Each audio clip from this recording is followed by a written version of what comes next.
All right, today we're diving deep into Robert Kiyosaki's playbook. We're going to break down his 3 core rules for actually building wealth, especially right now when it feels like the price of everything is just going through the roof. Let's get into it. So does this sound familiar?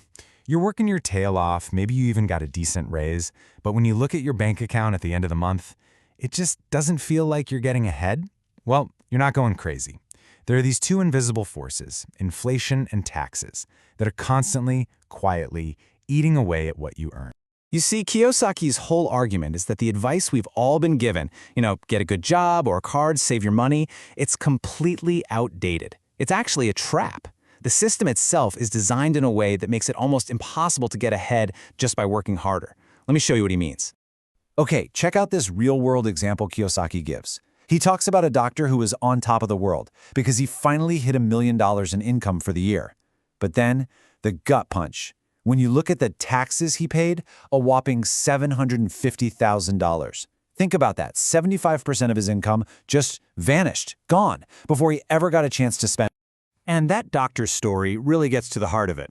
Kiyosaki says the rules of money are basically rigged.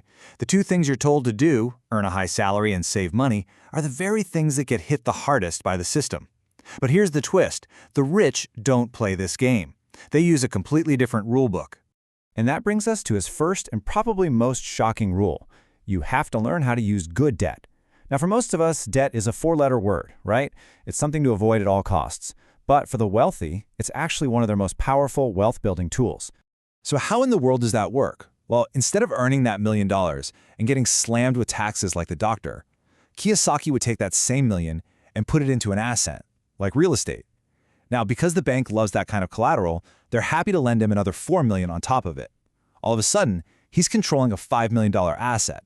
And the best part? Because it's all structured as debt, his tax bill on that transaction is 0. He's literally using the bank's money to get richer.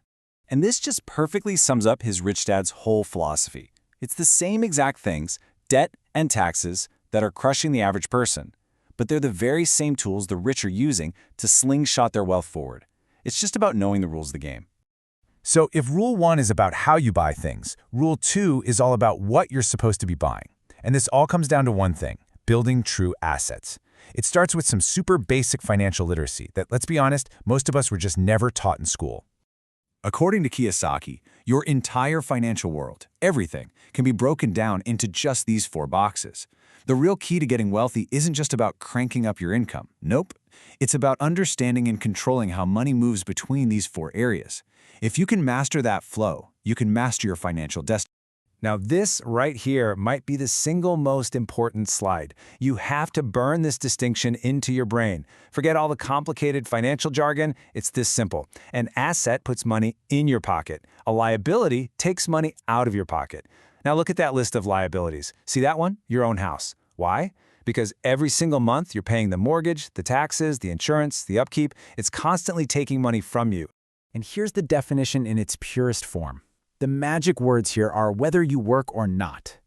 A true asset makes you money while you're sleeping, while you're on vacation. It doesn't need you to clock in. And the flip side is just as simple.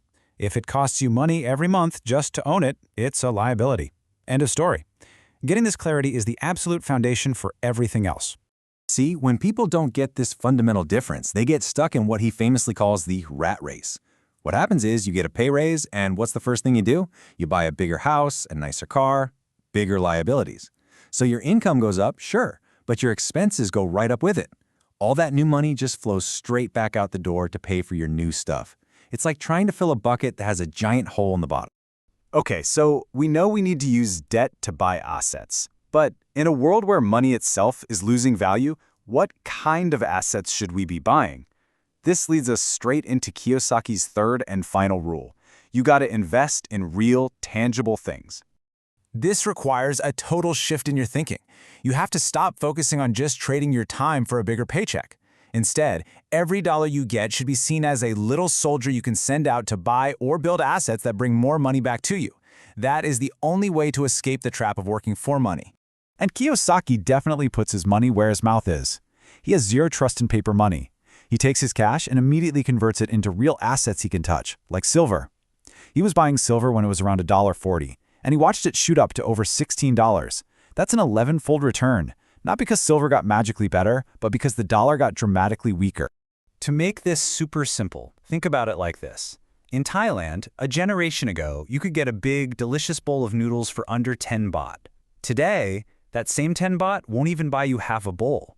The number on the bill is the same, but what it can actually buy, its power, has been destroyed. That, right there, is inflation in a nutshell. And this all leads to his very blunt, very brutal conclusion. In today's world, savers are losers. Plain and simple. Why? Because when governments can just print money out of thin air, trillions of dollars, every single dollar you have saved in the bank becomes worth a little bit less. You are guaranteed to lose. So what's the whole point of following these 3 rules? What's the end game? It's not just about having a big pile of money. It's about achieving real, genuine financial freedom. So let's look at what that actually means. The math behind freedom is actually incredibly simple. It's not about being a billionaire. It's just the moment when the cash flow you get from your assets every month is more than your total monthly expenses. Look at this example. If your life costs you 30 grand a month and your assets are kicking off 35 grand a month in passive income, you're free. You're done. You never have to work for money again. So, we'll leave you with this one question to really think about. Look at your own life through this new lens. That biggest purchase you've ever made, your home. Is it truly an asset that's putting money in your pocket every month? Or is it your biggest liability, quietly draining your wealth? The answer to that question could be the first step on a whole new path.